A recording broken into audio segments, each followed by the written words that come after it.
cleaning the Ventomatic air gap, and what we'll have to do, we cannot flush it back into the line, so we'll valve it out.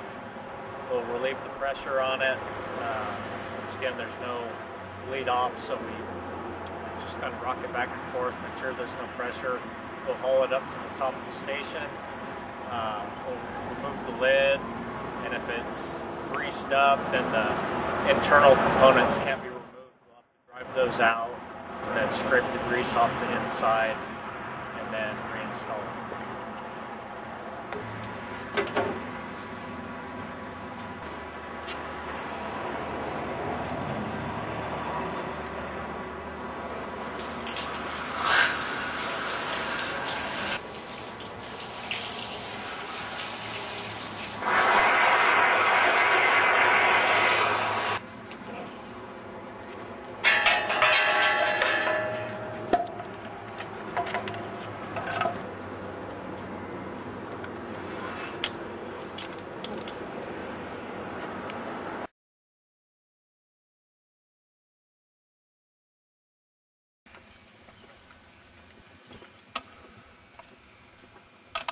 Bill's impact will work on this.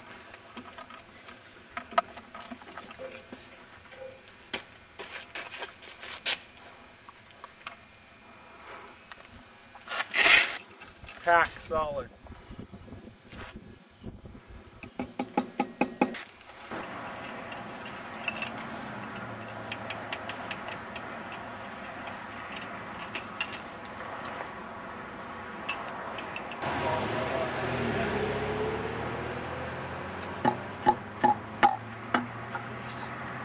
I'll pull the bag out a little. This sure does seem like a lot of a hassle, though, just to... Done 16 bolts so far. Then we have to dispose of the grease because it won't go, can't push it back down in the line. Now we have to scrape it off the insides, all the grease out.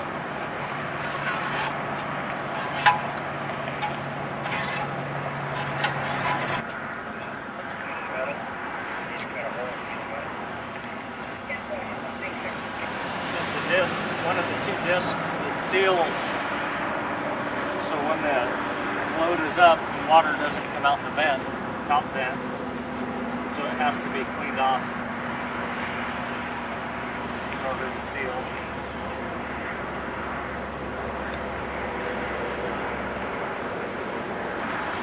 Bottom half of it.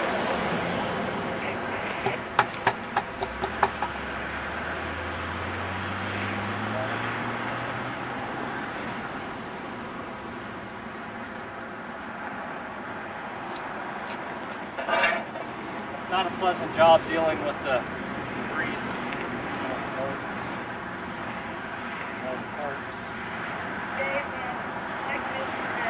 This is really best case scenario for these to be able to just drop that out like that. There's the amount of grease that stays in there that is just bound up. And when it's bound up, we don't believe it's operating.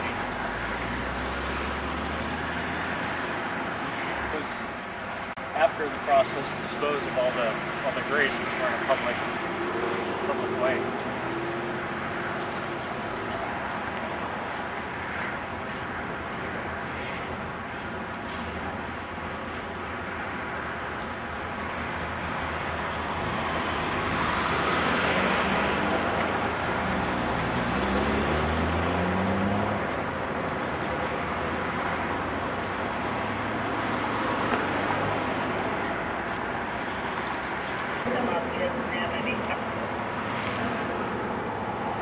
Okay, great. Thank you very much for checking on that.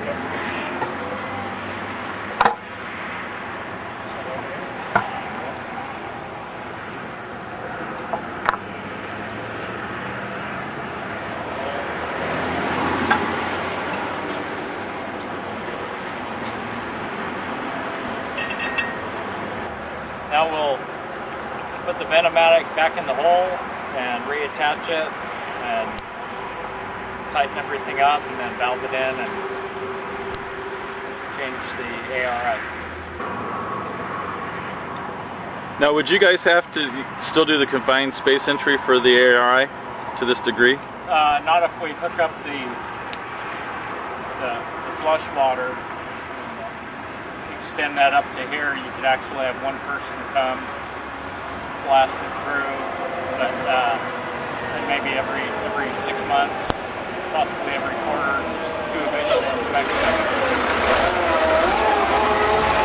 In addition to actually the cleaning, how long does it take you to get all ready for confined space entry? It's probably about 15 minutes, and then two people are required. So it slows your job down a little bit. Alrighty. So you're looking at 25 minutes. Yeah. Without the confined space prep.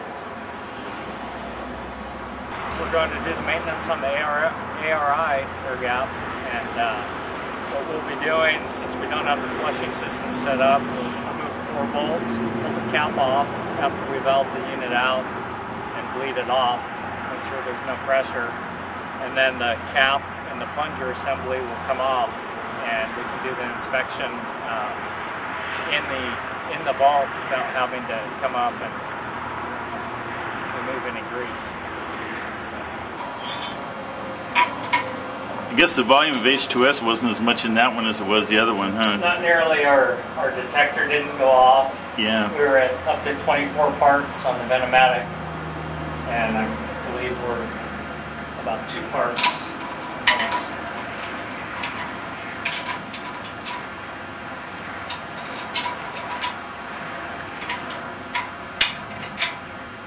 Four 3/4-inch bolts holding the cap on.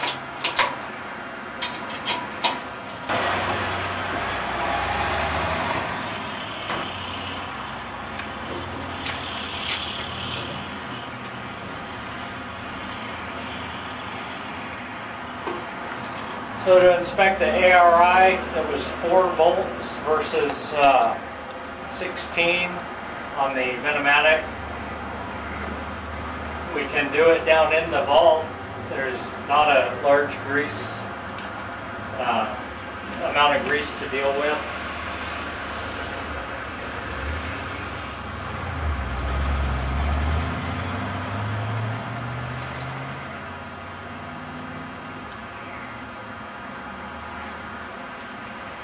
I don't see any grease stuck on the walls. No, there's a little, just right here, that I think was on the float and it caught on the edge, but down inside it's clean. And you can see on the operating portion of the float it's dry. No grease has gotten there. That's about it on this. Make sure the top's clean. Okay, in this air vault, we have an APCO, and we've switched to a Ventomat on half of it to try out, and now we're going to switch from the Ventomatics to the ARIs on both sides. So what was the reason why you switched from the APCOs? The APCOs, as you can see, it's a combination unit, but there's 2 actual air gap pieces, and they weigh probably 150 pounds together. It was extremely difficult to disassemble them, and the Ventomatics were the newer device, but then after using those, there was still disassembly required, more so than on the ARI. How often would you have to service the APCOs? The APCOs were supposed to be done at the stations with a lot of grease monthly, and you had no choice but to dump the grease back.